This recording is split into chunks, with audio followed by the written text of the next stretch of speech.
Okay, we'll officially start. Welcome. What's been happening in the bass world over the pond and in Sweden? Can you guys hear Paul? Yeah, yeah. Oh, can you not hear me? Uh, Can. The level's a little low, but we can still hear you. Hang on. I just leaned forward, I figured got I'm going I got deaf. full volume on mine. How's that? How's that? Hello, testing British Hello. World Now it's Service. better. It's a lot better. We have a new Prime Minister. Yay! Is he delivering? We don't know yet, but he's Too been soon. left so well. It's like he's inherited everything. Anyway, I'm not going to go political on this, okay? Darn it. Sarah said to me before I was coming in, my Sarah, she said, I mean, do you talk about Trump? And I said, no, we don't talk about, I'm not going politics with any of these guys, okay? And that's it. We talk bass. But At least anyway, not on recordings. Right. you never know who's listening. That's right. I don't want, the FBI knocking at my door in London. So yeah, anyway. But anyway, welcome. And what's been going on? Does anybody want to share what they've been doing this week or challenges? Yeah, just that really. We have a gig tomorrow, Yeah. which is going to be fun. This is good for conversation for the group. We do not have a set list. Oh. You We've still not- got a day. Yeah, I was going to say, we got 24 hours. We don't have a set list. Obviously, we know the types of songs we're going to play. We usually do two sets, an hour and a half. So we need about 40, 50 songs. And it kind of raises a whole lot of points. One is we're not off the page for some of these songs. I can do it because I'm just a drummer who plays notes. But I have the songs memorized, but a lot of the vocalists, they don't have all the lyrics memorized for all 40 or 50 songs. Some of the guitar chords get funky. Some of the changes and the road maps get kind of screwy, and they can confuse musicians. So unfortunately, our band isn't off the page. And it's a private party and no one's going to care. I usually have my music stand kind of off to the side and low in case I have a brain fart. So it's a nice little security blanket that I don't really need, but it's sometimes helpful. So I just kind of throw that out to the group. It's hard to know what we're going to play, what the order is going to be until the very last minute. We've had set lists change the day of the gig. We have a birthday coming up tomorrow, so we're going to dust off the Beatles birthday song, which is a nice clipping song for the musically challenged like me, and it's just kind of hard to be in the moment like we've talked about all this through this whole program. And I watch Paul on the videos and he doesn't have anything in front of him except thousands of people worshiping the band, and there's all kind of pre-rehearsed speeches and pre-rehearsed bad jokes that they tell at every show. And so right now we're just trying to figure out what we're going to play tomorrow. So different perspective. And Pink, you probably don't have that issue because you probably have the whole thing set to a T. No, it bugs the heck out of me when we don't have set lists more than 24 or 48 hours prior. I'm constantly bugging the singers who's the one that usually puts it all together, like, hey, I'm ready to print out set lists for the band. Let's lock this in. Let's get this finalized. And that sort of uncertainty just drives me up the wall. And I've even done our own set lists. I've even done the set list for the band, and they usually go pretty well. But sometimes Chip's on an acoustic, and then they'll have to switch to an electric guitar, and Right. so they'll tweak that. Sometimes there are too many songs in line, so Beth wants something in the place, and so. But generally, I can kind of get a set list together, but I haven't had time this week, so we're kind of waiting for Chip, the guitarist. You know how guitarists are. Yeah. Waiting for the guitarist to put the set list together. So Yeah, it's that drives me up the wall for sure. it'll be fine. As to your point about being off the page, like when I would do this 10, 15 years ago, I had everything memorized. Like I didn't need anything at all. And then it's like one day I hit a day in my life and my brain Oh, and there we go.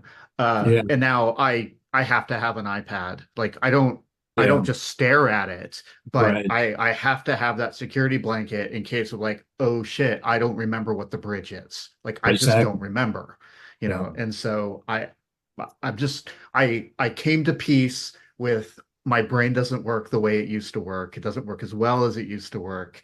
Yeah. And I'm not the only one. Yeah. Um, No, I so totally it's agree.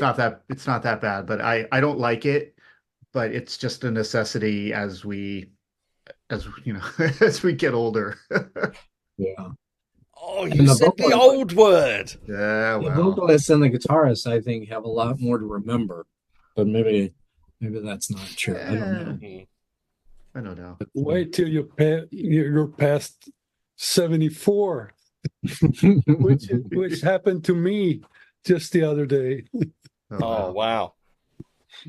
Congratulations. Oh, Happy Congratulations. birthday. Happy birthday. Happy Yeah. birthday Yeah. time. I can bring Yeah. out my bass. We could do the Beatles. Da-na-na-na-na-na. Mm. Yeah. Yeah, It's a- I'm in one group that we play the Beatles birthday song every time there's a birthday, and sometimes we just want to play it. So we say, "Oh, whose birthday? Oh, it's Julie's birthday. All right, Julie. It's always Julie's birthday." And so we just always play it. And then my other band, they insist on singing the Happy Birthday dirge.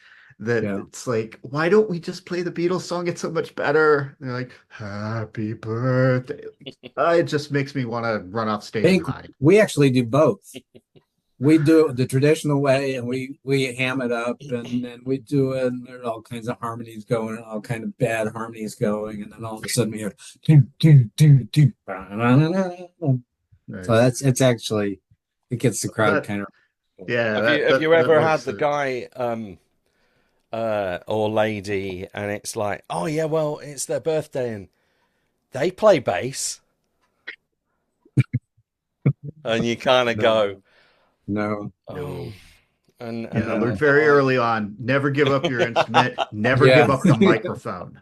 The yeah, microphone's the easy one that people just want to come up. Oh, can I just sing a song? yeah, Yeah. sounded No, great in the never. shower.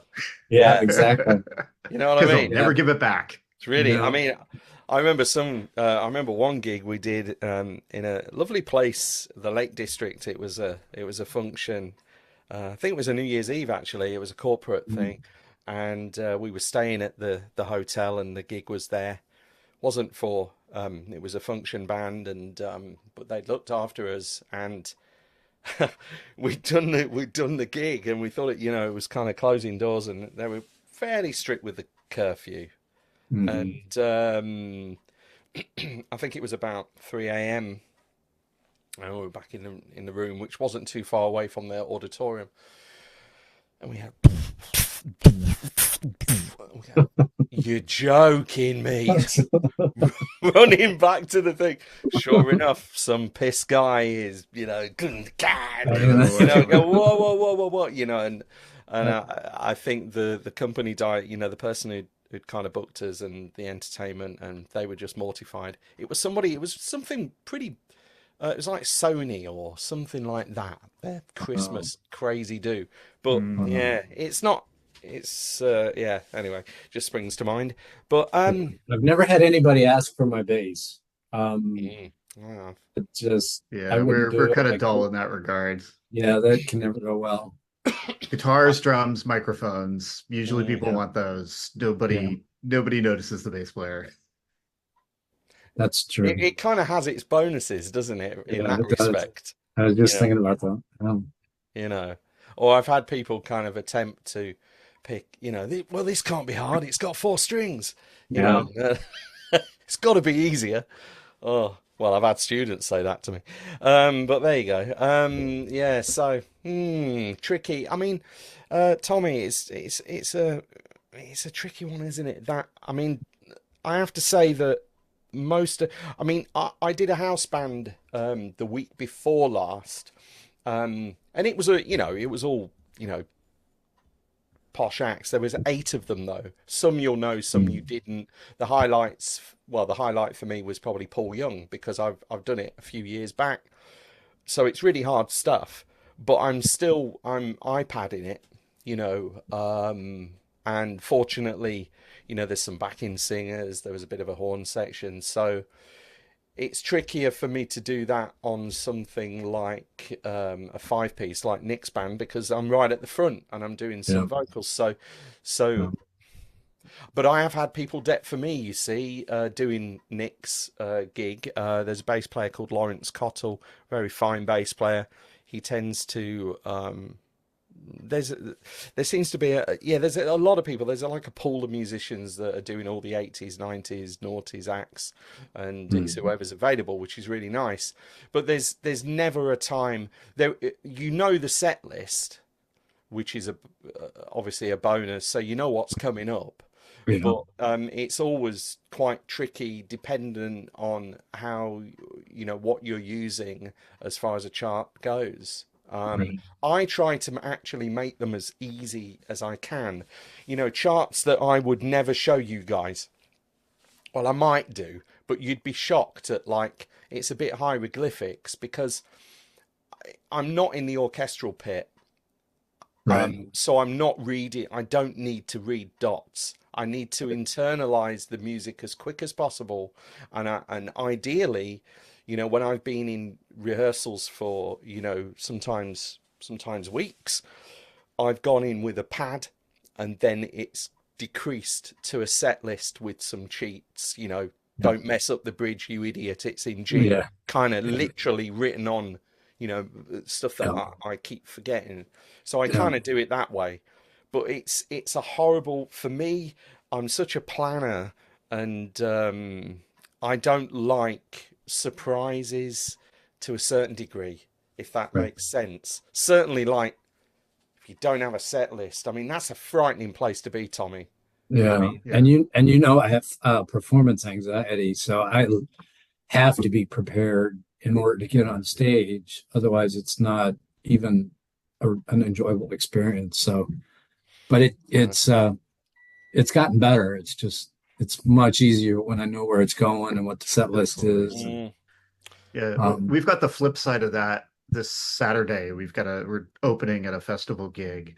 And like I said last week, we're sort of melding 2 groups together.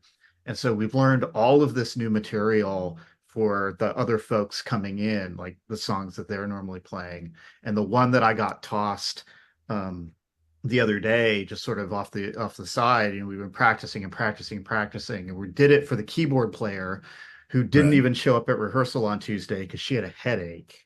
Right. So we've never played with her, and she says, "Oh, that song Ben Caught Stealing. Can we make a minute by minute decision on whether we're going to play that? Like if the crowd isn't really paying attention, can we just not do that one?" After I've put in, a week and a half's worth of fervent practice on it to get it right. It's like, really? You just want to make a game time decision on something we learned for you? Come on. So that's the kind of, I totally understand where you're coming from. Yeah, I've had that too. It sucks. I had that a few months ago. A few months ago, I was doing one of those George Michael shows, and they asked me that, I get asked to do it now and again because they like to use people who've worked with George Michael and all of that. And so you think it's always going to be proper, but it's like theatres and stuff, and it's always sold out and it's always really good. But they'll do some, the guy who's doing like George Michael, and then it's like the drummer that I used to work with and tour with who played for George and so on and so forth.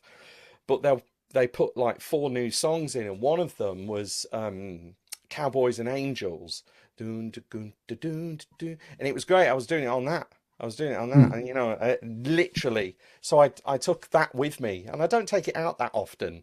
it's a lot easier than my double bass, but it's the closest thing that I've ever, and I've played lots of electric double basses, and that's the closest thing to a real double bass. So I take it all along. Brilliant. Set it up. Brilliant. Oh yeah, we're not doing that one. It's like, oh man, really? Same as Pink. I'd rehearsed it up. I'd done it, and time, for all of us, we're all busy. It's like we fill our time with stuff and we want it to be productive, whether we've got full-time jobs or not or whatever. But my time is precious, and that happens. That's annoying again. But I think with charts or reading, it's almost like you've got to have such a repertoire of music, haven't you, that you have to internalize somehow, that you can recall, with stuff that's legible. I'm talking like, if you've got your iPad, that you can just bring up on Fourscore and go. But then again, it depends, if it's different singers, as I've said before, it's like, oh, great, yeah, Sir Duke, yeah, be on it. No, we actually do it in, C sharp or whatever. It's like, Right. Or different arrangements with different bands that do the same song. So it's all that, it depends on the singers, but it's kind of what we've signed up for. I suppose the challenge and the craft is to, I've conscious over the past few years, and it's always affected me. I'm like Tommy. I wouldn't say I've got kind of anxiety of performance, but I think I've been fortunate enough with the kind of pop acts, and they've all been perfectionists. George was a perfectionist, Nick's a perfectionist. I mean, we did it, the shows we do at the weekend, when it's a full show, because we're in like the summer festivals at the moment. But we've had a handful of full shows as well. And I mean, we have this kind of track which is running like it's almost like a string thing. Ooh, it's like a big build up to the show, and that starts, and then the lights go down, and then you hear the crowd, and it's that kind of thing, and it's all building up, and then there is Nick literally on the track in our ears, band on stage. So that's our cue to get on, and I've got just enough time to pick up one of my basses, check the tuning, make sure everything's cool. Everyone's clapping, and then he's even got Nick on stage. He's telling himself when he's got to go on, and I'm thinking, there's levels of OCD, and that's got to be right there at the top. But I have to say, you have a good, I think we all have a good show when we're calm, and when kind of what's coming up, and you play well, don't you? I mean, it's like, oh yeah, I'm just gonna take an off the cuff solo. I've had some of the university students have got their final performances, and I've been working on various solos and stuff for them to do, and rearranging the songs, like I've done with a few of you guys. With some of the songs that we've done, it's like there's a section and we're gonna kind of do a bit freeform, but they play it to me, and then I say, yeah, play me that again, and it's totally different. And then we write a little bit, we do a few of that, and I say, yeah, play me that again, it's totally different. So what are you going to do on the day? Oh, well, I'm just gonna kind of do it, I'm going to be there. And I said, right, so you're going to be in a lecture theatre. You're going to have not me, but 3 tutors, professors that you've never met or seen, who are really good, and they're going to be listening to you. You're going to be on stage with a band that you've not been working with that long. You're going to have very little sound check, and you're going to be performing your final performance for your award, for your degree. How do you think that's going to go for you, playing this different every time? Every 5th time you're going to hit something magical. And it's my response is always the same. Even the stuff that the punters think is, wow, that guy's he just pulled that out the bag. No, I didn't. I've rehearsed that.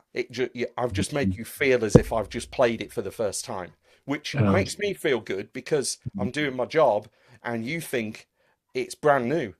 But if you come and see me tomorrow night, you'll see me do the same thing, but it feels fresh and new. So even the improv stuff, I think we need to be, and unless it's depends what genre. If it's a jazz gig, then you're going to be well versed in that style and improvisation. That's different. What we're talking about is like even the solos and even the lines. You need to make sure that it's the same and it's rehearsed up, and that's the world we live in from a function point of view. But Tommy, I mean, as far as your band, I mean, I've had this discussion, you know, before with people. I think you've got to, if you're enjoying it and it's fulfilling you musically, and the members are not bringing you down. What I mean by that is levels of playing without sounding pretentious, because I've been in situations, as I've mentioned before, forgive me if I have, but you know, I'm going to change this band. I know I've got the most experience in it, and that's just because I've been doing it for 40 years or whatever. And it never happens. They bring me down. There's more of them. You know, it's like I'm trying to keep the drummer into, you know, it's never going to happen. My point is, if it ticks a number of those boxes, then yeah, you should stay with it. You should address it and try to voice those problems that you have, those issues. But if it isn't fit for purpose, then you should get out of it. That would be my advice. Then there's all the thing. I mean, I know I've had this conversation with Pink as well, and there's all the thing of relationships and friends, and I've been there as well. Still there, you know, and it's almost, you almost got to be a bit selfish, because it's not going to be a good place for you, because what will happen is you'll end up not enjoying the performance, and then it will filter through to, well, I don't think I really enjoy playing anymore. That's because you've had all of these bad experiences and you get anxious about, I've got to go and do a gig. When really it should be the opposite of that. It should be the most fulfilling thing, one of the most fulfilling things in your life, you know, and that performance and giving and being able to play an instrument is a joy. But the minute it, you know, it's a tough one, isn't it? Because you don't want to upset anybody. You don't want to lose a gig. Yeah, you know, it is a tough one, and I do think that they rely on me to do like that, literally help set up, tear down, and I have fun doing it. And we've been doing it 10 years now, I guess. So it's still fun. It still ticks the boxes. But it, you know, if I say this all the time, my favorite song is the last song when it's done, and then the show's over. So that's, you guys probably don't experience that, but it's just like, oh, I'm so glad that gig's over. Totally. Even if, because I'm tired, my hands are cramping, my legs are cramping, and you know, it's been a long 3 hours, and I mean, I got an hour or two to, you know, tear down. So, like, you know, I mean, you do. I think probably one of the main reasons we do this, and sometimes we don't do this, is because if every gig was amazing, it would be boring. It would be non-productive. It would be just like, oh, another amazing gig. When you look at some of these artists like Taylor Swift and Coldplay and all of that, it's almost like, do you ever have a bad gig? It must be all relative, mustn't it? You know, I'm playing in front of 100,000 people, but you know, Athens was better, or you know, Vegas was better, or this or that or the other. But I think, you know, some gigs you just kind of think, oh, you know, I can't remember whether I shared this or not, but you know, this was me. Was me the week before last, showing up at a festival earlier because we had another show to get to. And yeah, it's the UK. Sorry, I'll go back a bit. So it was that, and yeah, I walk on it, and there's going to be about 20,000 people there in this massive field, which goes on forever. And I'm cold, I'm wet, and I'm thinking, I'm trying to rethink my life. You know, I mean, it's just like, fortunately, volunteer to do this. You know, it's like, why do I put myself through this? And then the sun came out, but I was still absolutely freezing on the day. But you know, I don't know, it's just something in us. It's like the people I'm working for now, you kind of think, I mean, why are they doing it? Why are you why are you still doing this? And it's like, people look at all of us with our our ages, our demographic, and it's like, well, Mhm. shouldn't you be doing something else or whatever? I think it just gets in your blood. Mhm. These performers. I think it's knowing when to kind of like go, that's it. Yeah. And I think we've all seen the performances where you think, ooh, you know, I think I love this person, and it's almost like you want to remember that person or artist or band as they were, Right. and they're trying to do stuff, but they can't sometimes physically do that, and that's a shame when Yeah. you see that. But I think most people are just still really great, still want to do it, and I ask myself that with the people I work for, because they're not short of a bob or two. That's what we say in London. you know, they've got their, I don't know how many houses, but they're all right. But Yeah. it's in their blood. Yeah. They're a performer, and I think as musicians, as bass players, it's the same kind of thing. It's in me, and I don't see a time when I stop playing.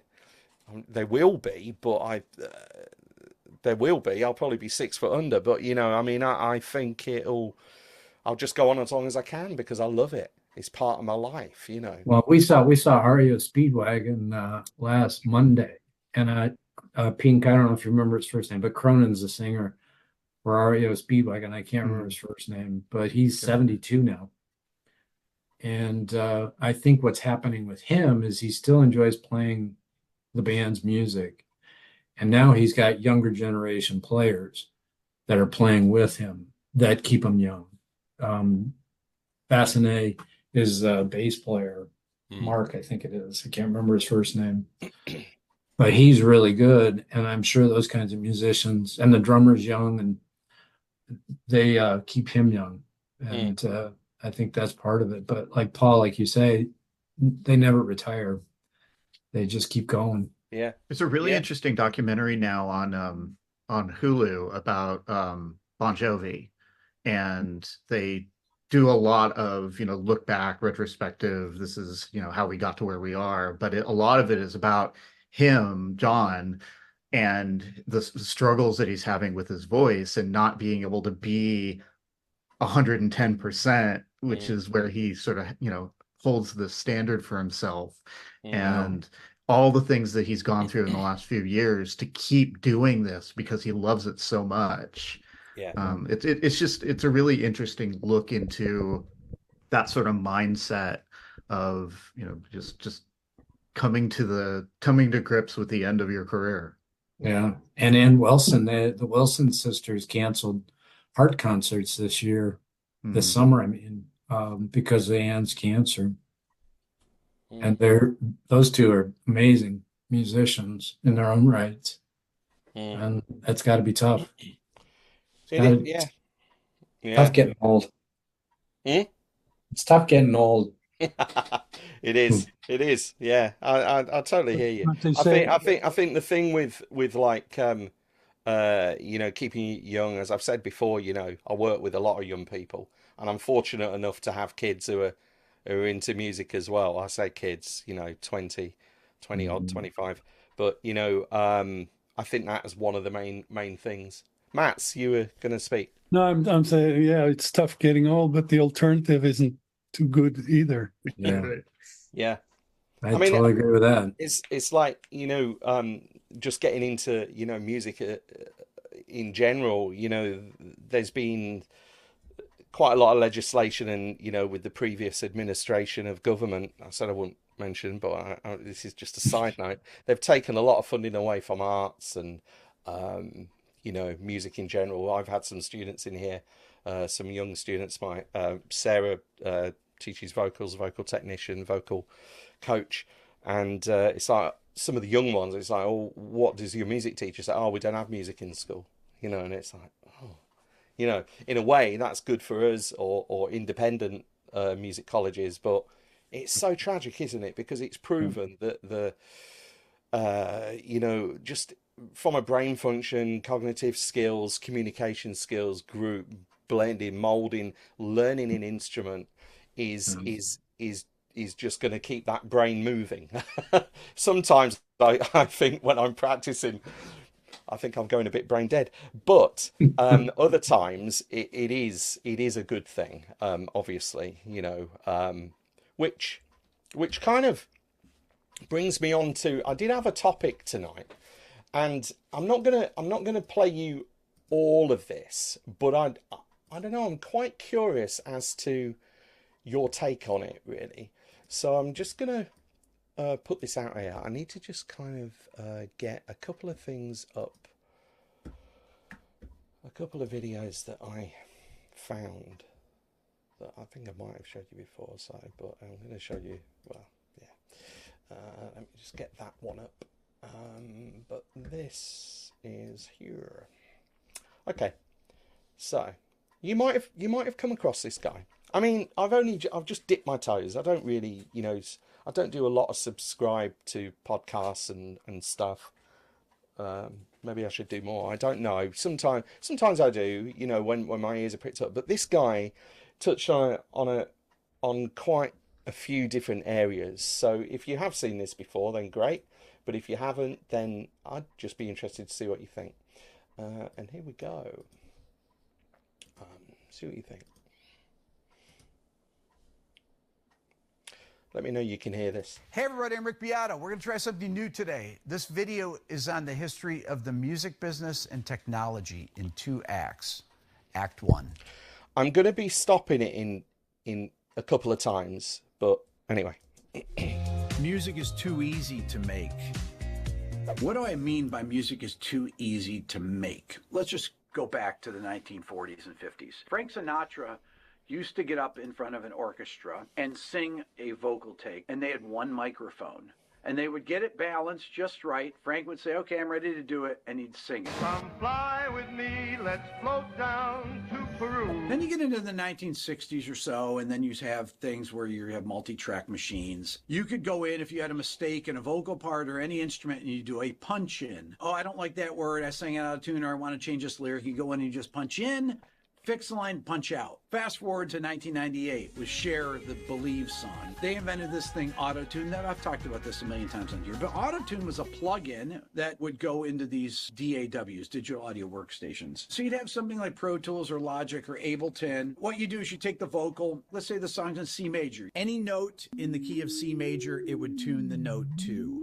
Well, T-Pain and people like that realized if you put it on a really hard tuning, it would make it sound like a keyboard. And that's what they did in the Believe song. Well, then the same thing starts happening with drum parts. Guys playing a drum part and you're like, you know what? This would be a great take of this first verse if this one hi-hat wasn't a little dragged. Well, let's move it back a little bit. Or let's move it forward, whatever. And then you move that and you're like, well, the snare after it kind of sounds weird because we moved that forward. Now the snare sounds like it's dragged, so we do that. Then you're like, well, you know what? Let's just look at the grid lines, the bar lines, and we'll just move them to that. Then you start cutting out, moving them. Then they give you this tool called Beat Detective. Then you can actually quantize an entire part. So then it becomes like a drum machine. So it's not human-like. Here's an example of a quantized drum part. It's This is John great. Bonham's drum performance from Fool in the Rain. That's a shuffle. Here's what it sounds like as a machine.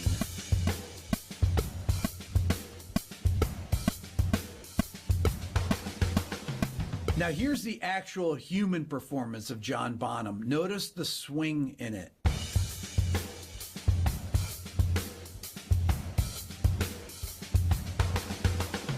Once you've quantized the drum part, it's a drum machine. It's just like Superior Drums.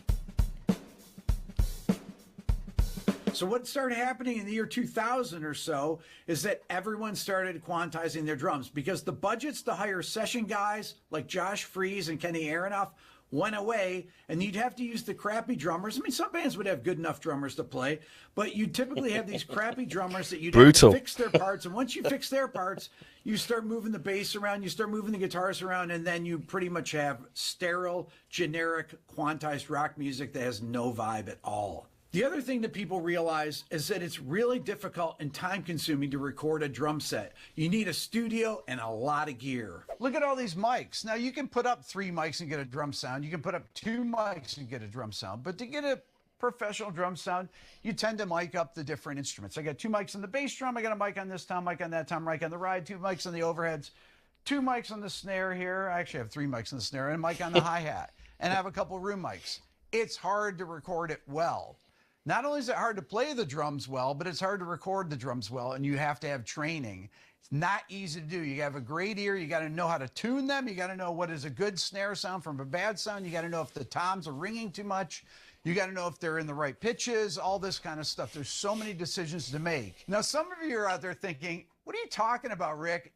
You don't need to have a good sounding room. You can have a crappy sounding room. You don't even need good mics because you're going to just replace everything with samples. Well, where do you think samples come from? They come from people that know how to record them. That one was for free.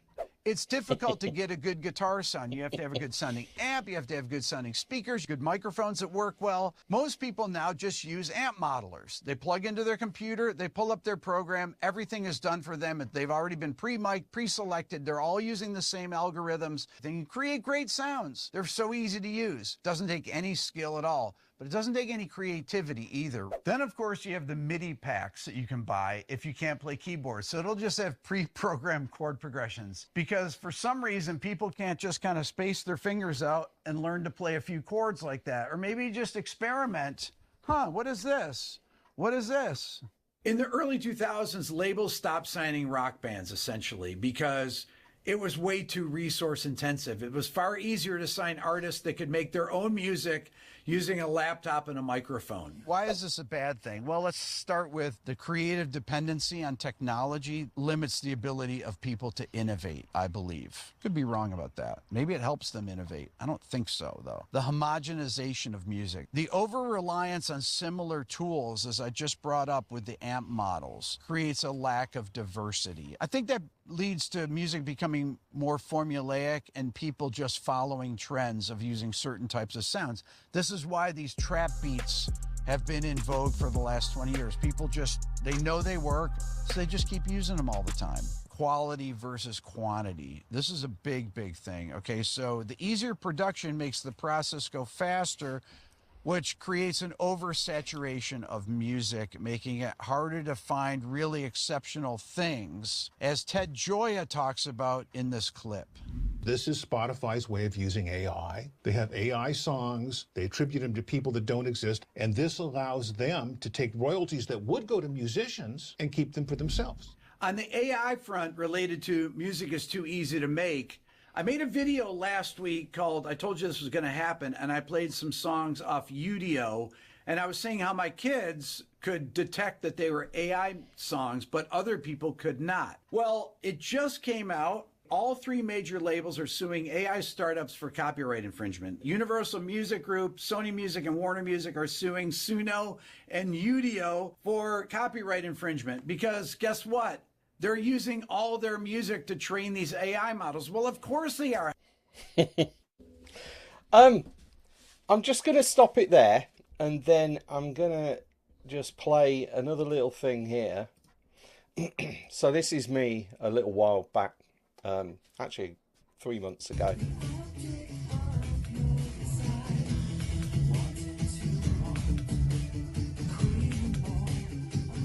It's a bit intense.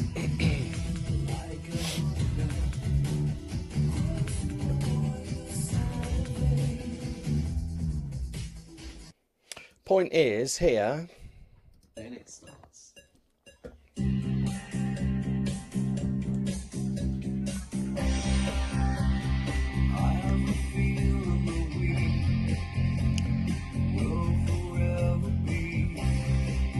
Quite a relaxed session, this one, definitely.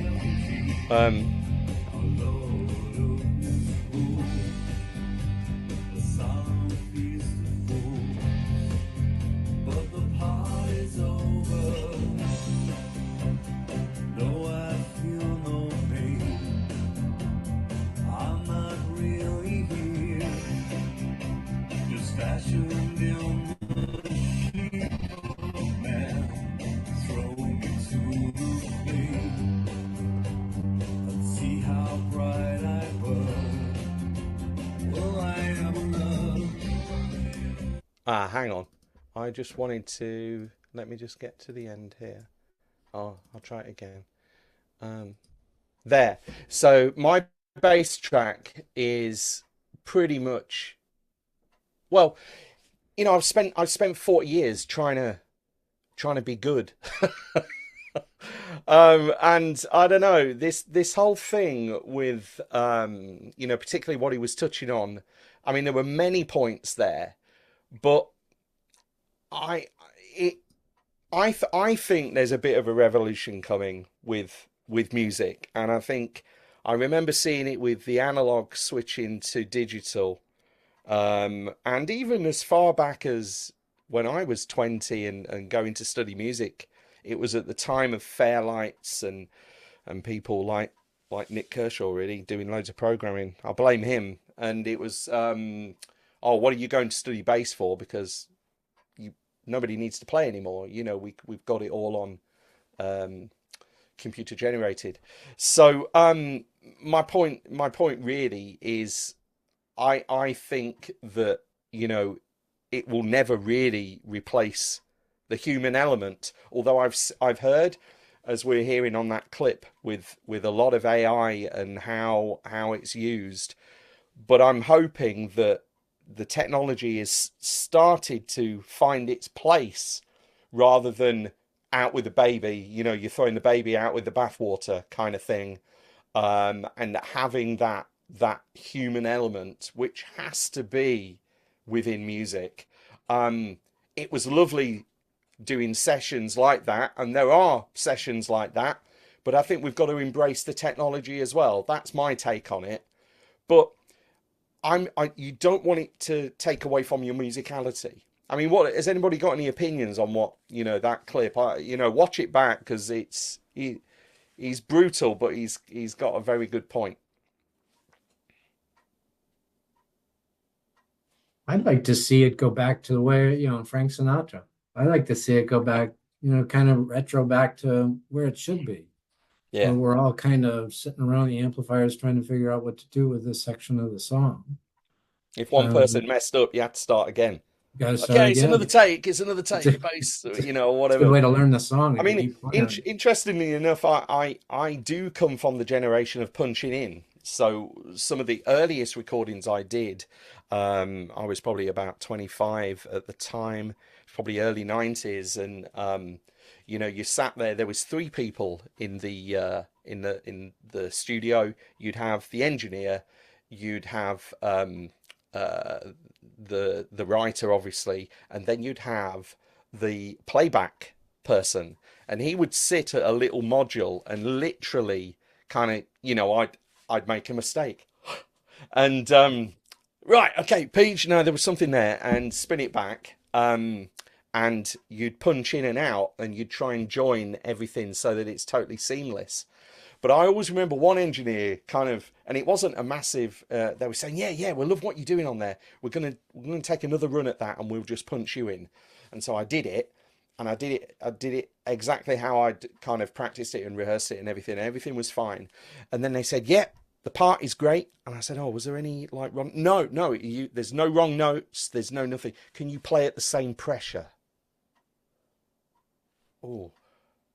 Okay, so now I've got to think about how I'm articulating the strings and how I'm digging in. And then it was a process of like, oh yeah, no, that's a little bit heavier. Because what they were trying to do is even out. There wasn't any logic. There wasn't any of that. So they're trying to even out my sound and my tone. So I had to even remember the pressure at which I played. But you know what? You kind of think, well, you don't need to do that these days and all of that. But, that's what I've spent, and that's what we're doing here. We are trying to become good musicians. And I've spent my whole life trying to be seamless and trying to give people what they want. So I'm hoping that it will find its place. But, there is advantages to it as well, obviously, and we all know them. But one of the things that he goes on to talk about is, the AI, and it was just touching on Spotify and how they're reproducing all of that, but just from individual instruments and musicians, and it made me think about how we learn music. Now, there is there has been a bit of a debate amongst SBL just recently on a little known app called Moises. And the reason there's been a debate is because it's been in correlation to ear training. So I think, yeah, I mean, yeah, no, I totally get, I get it.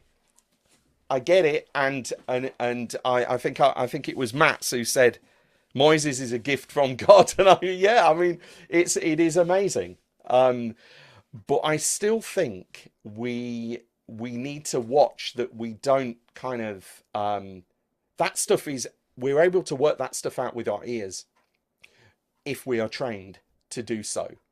But again, what does people think about? I mean, either the YouTube clip or anything that this topic. I'll just be interested, really.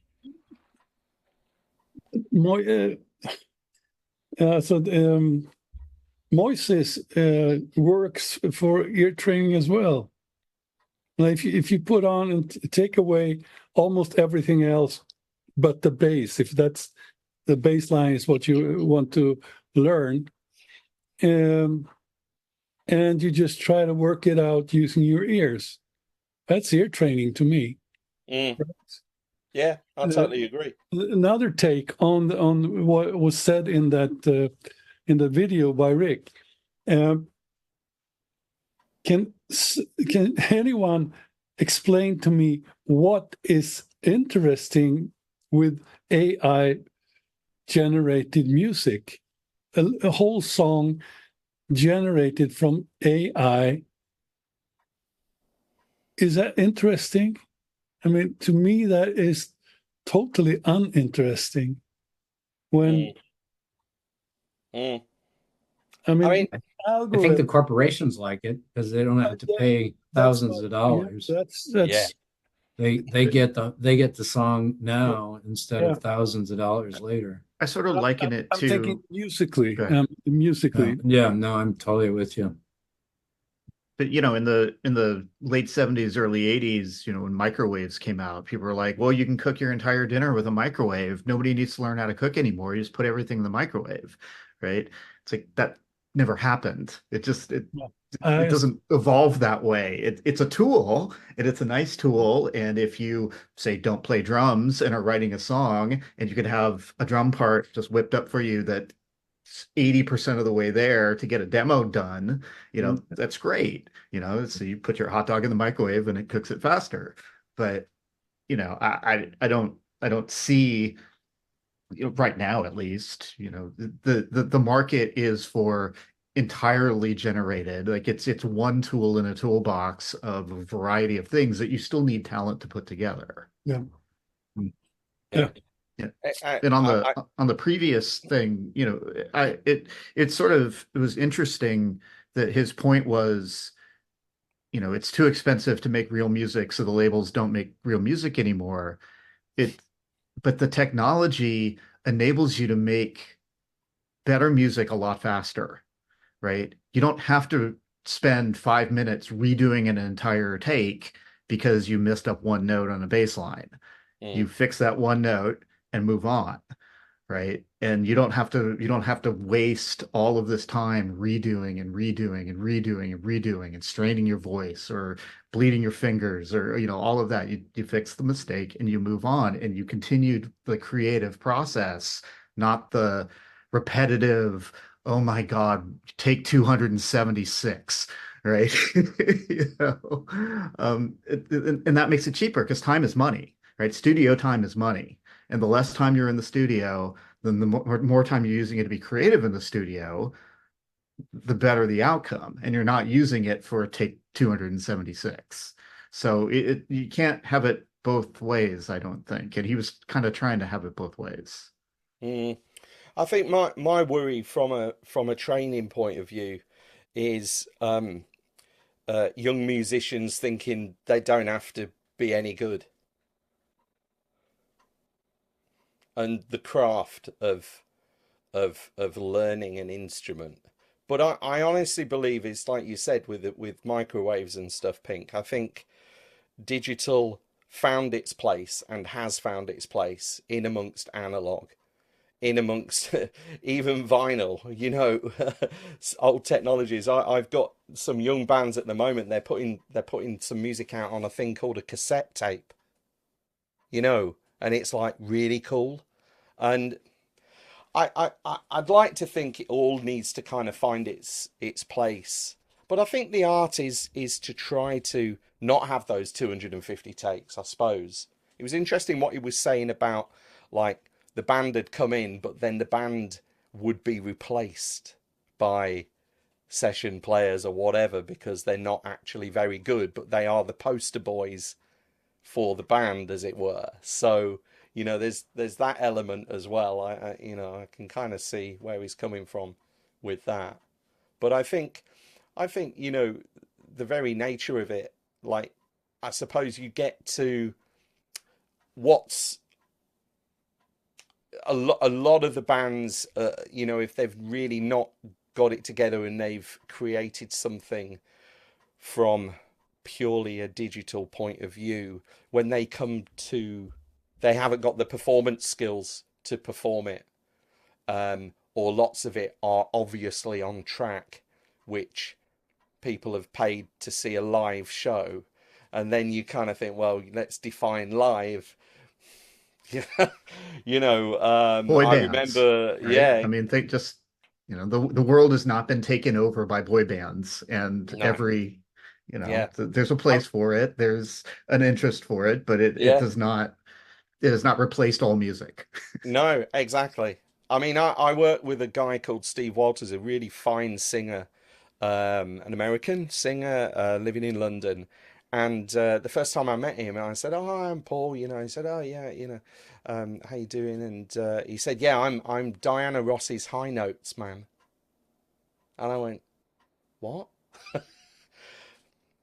Yeah, he'd be under the stage, behind the stage, I don't know, in the dressing room, correcting some of Diana's high notes live. There's that whole thing. I remember playing in the band for X Factor, for all of those people that some of which are genuine, but we all know the ones that are not. And so I was in the X Factor band for because they always did a tour. So, the winner gets his album and single or whatever, and then you go out on a tour.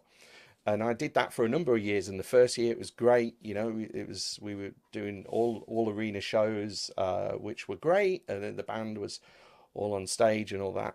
And then a year or so later, there's only 3 people in the band. So there was a rhythm section and then keys, and then, no, maybe 4 with a guitar player, where it was a big band before. Oh, where's everybody gone? Okay, oh yeah, great. Still a great tour. Then it went another year, and then I wasn't actually on the stage. I was under it. I was going, oh, it's a bit odd. Oh, right, okay. See what's going on now. I mean, yeah, okay. I'm not, the image of beauty, but I think I'm all right. I mean, I'm not, people won't be totally turned off looking at me on stage. But you see what's happening, and now the X Factor tour is that kind of computer thing. Although X Factor has been pulled now, and it's not as big as it was, but it's interesting. Even that, kind of gets watered down. So I think the thing I take from it is the fact that, yeah, I think it will find its place, as Pink has said, but I think we still need to embrace it. But I don't mind telling you, there's a couple of tutors who have gone, yeah, I've told all my students they're not using Moises. That's it, and I'm going, it's like you've got to embrace some of this stuff and still do ear training, and as we are doing. And I think, as Matt's said, it does. There is that element as well. And I think it's kind of use it as a tool, use it. I think if you're totally relying on it, and I mean, it's not perfect, is it? but it is very, very good. The fact that you can mix things and pull things out just from MP3. I mean, that's really handy. Just talking about Moises, there's one element in Moises that's hard to find elsewhere, and that is if you're learning a song and you just take away the bass part and you play the rest and you play the bass to that, you're actually playing the song as it, the rest of it is actually, it's Mick Jagger singing. And Keith Richards is also playing there, and Charlie Watts is, and I am there as well. I mean, it makes for a good feeling. Yeah, I totally agree. Yeah, but yeah, it's interesting. Again, I mean, thanks for your contributions and stuff, but I just came across this guy, and he is a bit brutal and he's very opinionated in some aspects, but I think again it's like it'll be interesting to see the next few years how exactly what happens. I mean, everybody said it with the download thing. It's like, oh, nobody's buying albums anymore and all of that, but you find a way to embrace every platform and make it work as a working musician. And I think, it can't be harming it too much from, I know a lot of young musicians, and they're out there doing it, and they're very fine musicians, and they've embraced the technology, and it's just generally the people that sometimes are scared of change, that are the kind of naysayers, shall we say. But I think it needs to find its place, and we need to embrace it, because it's like a lot of things, the internet will never work. It's not going to go away, is it? As this really, in a way, I mean, I used to kick against remote sessions. I did. But obviously what happened a few years back, I honestly don't think I'd be doing this if it wasn't for the pandemic. Right. Because I'd have no real reason to. But when your back's against the wall and you've got to do something, and then you started embracing it and thinking, well, actually, that you can deliver this online and it can be this, then you start to embrace it, don't you? And there's no going back from this, I personally think. So yeah, I like Pink's analogy to the microwave. We got that in the 80s. We now use stoves and microwaves together. And it's like another tool in the toolbox, and having all this technology makes it easier. Like Matt said, it's easier to learn the songs if you're playing with Mick and all the guys. And I think it makes it easier to learn songs. Yeah, and absolutely. Apply the technology, but I also think that the kids need to know how to play the instruments, and that time doesn't. That's just time and practice. And I mean, I thought it was a great example that John Bonham. There was, I don't know whether you could hear it at your end, but there was a massive difference, but that's different again, isn't it? What we're talking about, you're talking about trying to, there was that over compression thing I remember years ago, and everything just left you feeling a bit flat, because you'd taken all of the energy out of the song. That's a real thing. That's why, you used to buy an album and you used to kind of take it round to your friend's house and play that. He goes on to say that, actually. And it was the excitement of hearing that almost live, and what that musician had contributed to the song. So, but again, and I also think, Paul, I think the other thing I'd like to say is that what you said earlier was spot on. These guys that are putting this music out that they can't play it up live, it's more like just a musical exercise. And if they can't do it live, I think that's where they end up really getting the popularity going. They have to be able to do it live, or at least close to it. You've got to deliver a show, and that's where I suppose I come in. I've never really been a fully fledged studio musician, I mean, I do lectures on Muscle Shoals and you know the fact, you know, imagine Jameson, you imagine, oh, what am I doing this Monday morning? I'm going in to play on another hit record. You know, it must have just been just a magical time. But it was a vintage time. But, you know, that's not this time.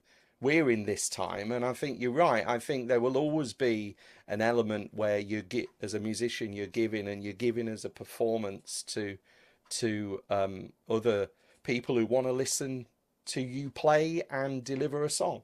I think that's always going to be, because we're human, you know, and we're not AI. Well, I don't think. Maybe you are all AI. Maybe this is a setup. This is a training course for me. Yeah. I'm in the Matrix, and are you in are the a Matrix, yes, yes. selection of The SBL AI. Matrix. Yeah, I knew it. I knew you guys don't exist. That's the mastermind. Yeah, That's you all. see, I knew it. It was they've got me, haven't they? Hook, line, and sinker. Anyway, on that bombshell of conspiracy theory, Hi, Kiana. I will leave you until next week. And obviously I'll be seeing you tomorrow, Pink. We've got that nailed in. Next Wednesday. Yes. So next Wednesday is a change, obviously, because I've got to go for a show. I travel out on Thursday, but I think it's probably about time for a video share. So I'll put that on Circle as well, attached to this meeting. And I think it would be good to just have another listen as to what you guys have been working on. Okay, so we'll do that next Wednesday in the hang. Okay, groovy. Well, look, love you people, and I'll see you very soon. See you guys. Bye all. Take care. Bye. Thanks, everybody. Have a good week.